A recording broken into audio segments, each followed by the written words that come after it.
I am he who howls in the night. I am he who moans in the snow. I am he who hath never seen light. I am he who mounts from below. My car is the car of death. My wings are the wings of dread. My breath is the north wind's breath. My prey are the cold and the dead.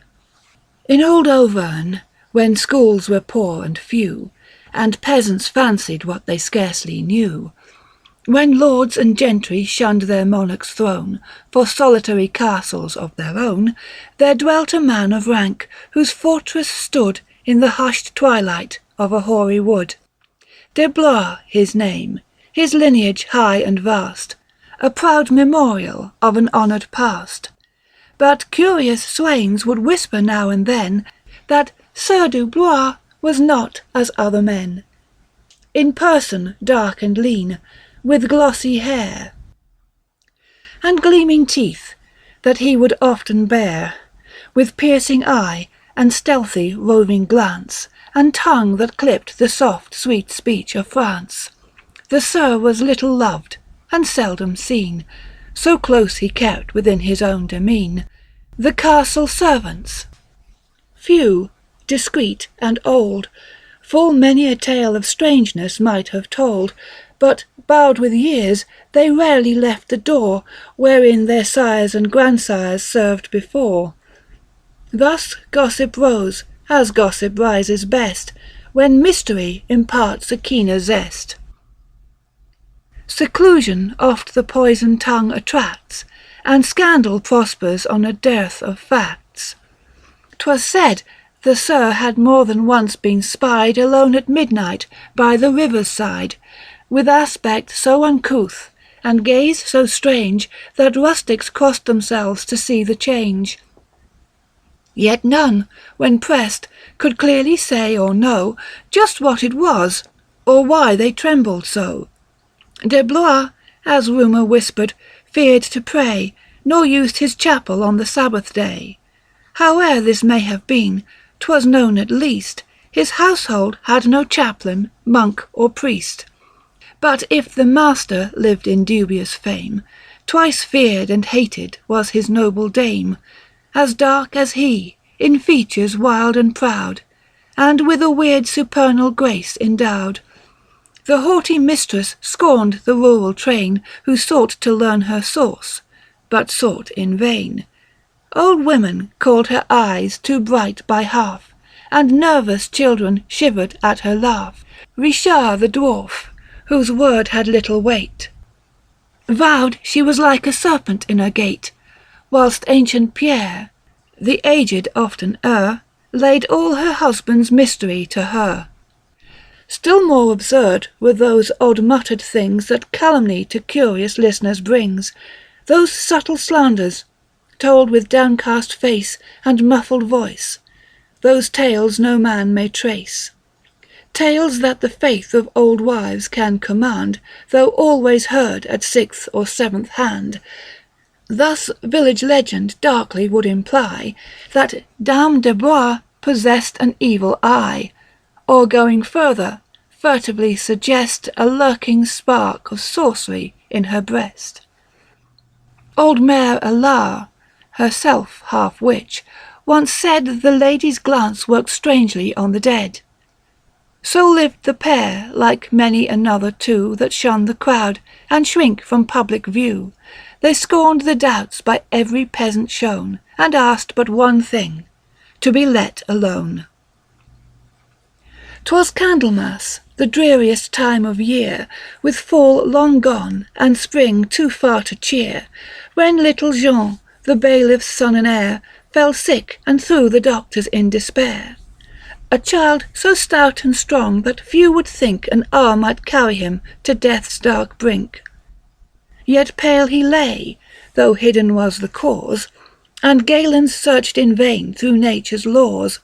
But stricken sadness could not quite suppress the roving thought, or wrinkled grandam's guess. Though spoke by stealth, 'twas known to half a score that Dame de Blois rose by the day before. She had, they said, with glances weird and wild, paused by the gate to view the prattling child. Nor did they like the smile which seemed to trace new lines of evil on her proud, dark face. These things they whispered when the mother's cry told of the end, the gentle soul gone by. In genuine grief the kindly watcher wept, whilst the loved babe with saints and angels slept. The village priest his simple rites went through, and good Michel nailed up the box of yew. Around the corpse the holy candles burned. The mourners sighed, the parents dumbly yearned. Then one by one each sought his humble bed, and left the lonely mother with her dead. Late in the night it was, when o'er the vale the storm-king swept with pandemoniac gale. Deep piled the cool snow, yet strange to tell, the lightning sputtered while the white flakes fell. A hideous presence seemed abroad to steal, and terror sounded in the thunder's peal. Within the house of grief the tapers glowed, whilst the poor mother bowed beneath her load. Her salty eyes too tired now to weep, too pained to see, too sad to close in sleep. The clock struck 3, above the tempest heard, when something near the lifeless infant stirred. Some slippery thing that flopped in awkward way, and climbed the table where the coffin lay. With scaly convolutions strove to find the cold still clay that death had left behind. The nodding mother hears, starts broad awake, empowered to reason, yet too shunned to shake. The poisonous thing she sees, and nimbly foils the ghoulish purpose of the quivering coils. With ready axe the serpent's head she cleaves, and thrills with savage triumph whilst she grieves. The injured reptile, hissing, glides from sight, and hides its cloven carcass in the night. The weeks slipped by, and gossip's tongue began to call the Sieur de Blois an altered man. With curious mien he oft would pace along the village street, and eye the gaping throng. Yet whilst he showed himself as ne'er before, his wild-eyed lady was observed no more. In course of time 'twas scarce thought odd or ill that he his ears with village lore should fill. Nor was the town with special rumour rife, when he sought out the bailiff and his wife. Their tale of sorrow, with its ghastly end, was told indeed by every wondering friend. The Sieur heard all, and lowering rode away, nor was he seen again for many a day. When vernal sunshine shed its cheering glow, and genial zephyrs blew away the snow, to frightened swains a horror was revealed in the damp herbage of a melting field. There, half preserved by winter's frigid bed, lay the dark Dame de Blois, untimely dead. By some assassin stroke most foully slain, her shapely brow and temples cleft in twain. Reluctant hands the dismal burden bore to the stone arches of the husband's door, where silent serfs the ghastly thing received, trembling with fright, but less amazed than grieved. The Sieur his dame beheld with blazing eyes, and shook with anger more than with surprise.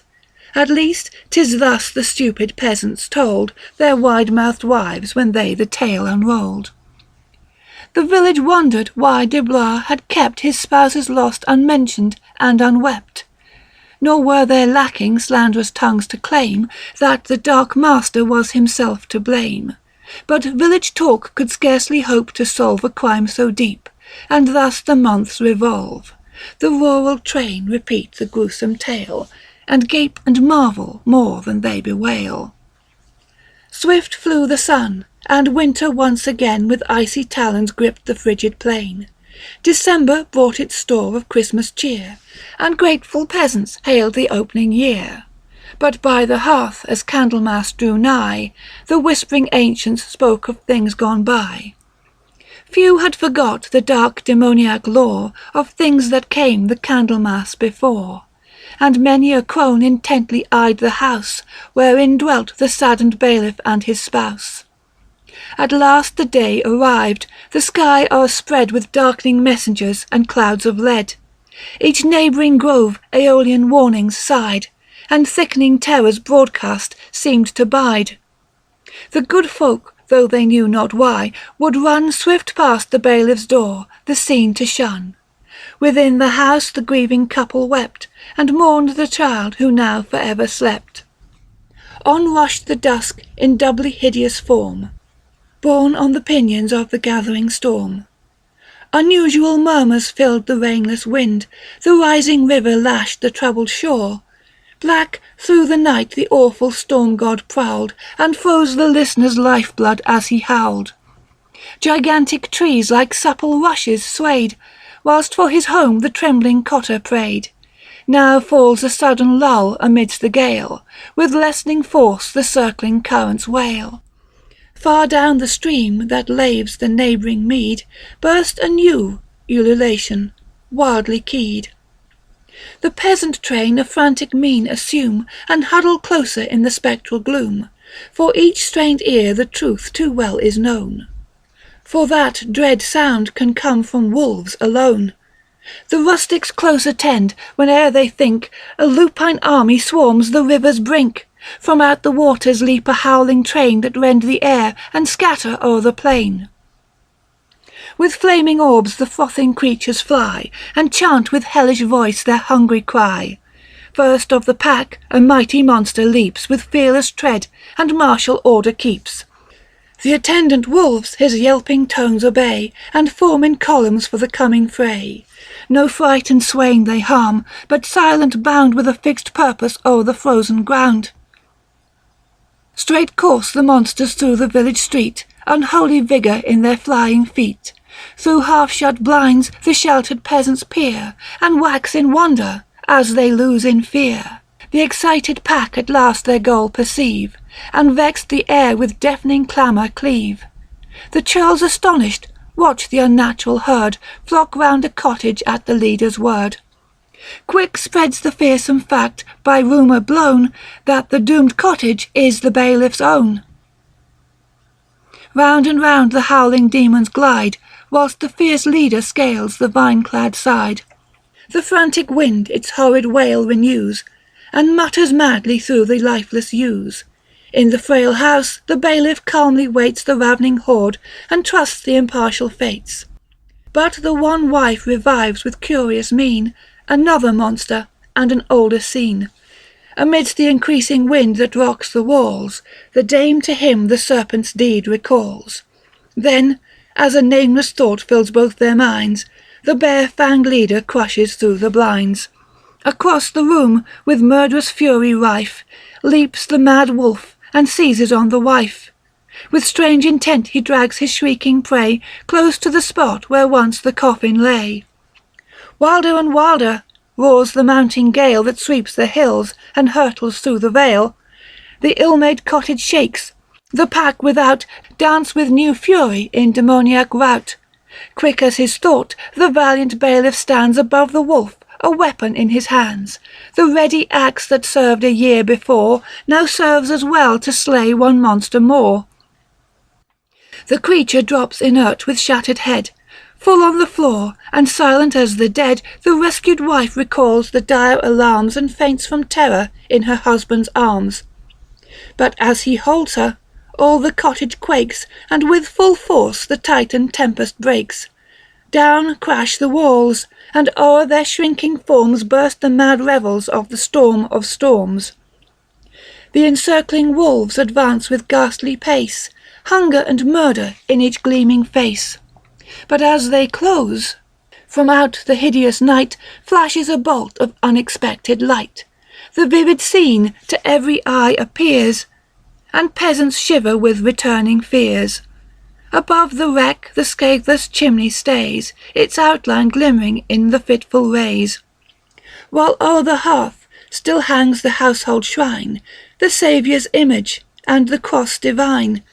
Round the blessed spot a lambent radiance glows, and shields the cotters from their stealthy foes. Each monstrous creature marks the wondrous glare, drops, fades and vanishes in empty air. The village train with startled eyes adore, and counter their beads in reverence o'er and o'er. now fades the light and dies the raging blast, the hour of dread and reign of horror past. Pallid and bruised, from out his toppled walls the panting bailiff with his goodwife crawls. Kind hands attend them, whilst o'er all the town a strange sweet peace of spirit settles down. Wonder and fear are stilled in soothing sleep, as through the breaking clouds the moon rays peep. Here paused the prattling grandam in her speech, confused with age, the tale half out of reach. The listening guest, impatient for a clue, fears 'tis not one tale, but a blend of two. He fain would know how fared the widowed lord, whose eerie ways the initial theme afford, and marvels that the crone so quick should slight his fate, to babble of the wolf-racked night. The old wife, pressed for greater clearness, strives, nods wisely, and her scattered wits revives. Yet strangely lingers on her latter tale of wolf and bailiff, miracle and gale, when, quoth the crone, the dawn's bright radiance bathed the eventful scene, so late in terror swathed. The chattering churls that sought the ruined cot found a new marvel in the gruesome spot. From fallen walls a trail of gory red, as of the stricken wolf erratic led. O'er road and mead the new-dripped crimson wound, till lost amidst the neighbouring swampy ground. With wonder unappeased the peasants burned, for what the quicksand takes is ne'er returned. Once more the grandam, with a knowing eye, stops in her tale to watch a hawk soar by. The weary listener, baffled, seeks anew for some plain statement or enlightening clue. The indulgent crone attends the puzzled plea, yet strangely mutters o'er the mystery. The Sir. Ah yes, that morning all in vain his shaking servants scoured the frozen plain. No man had seen him since he rode away in silence on the dark preceding day.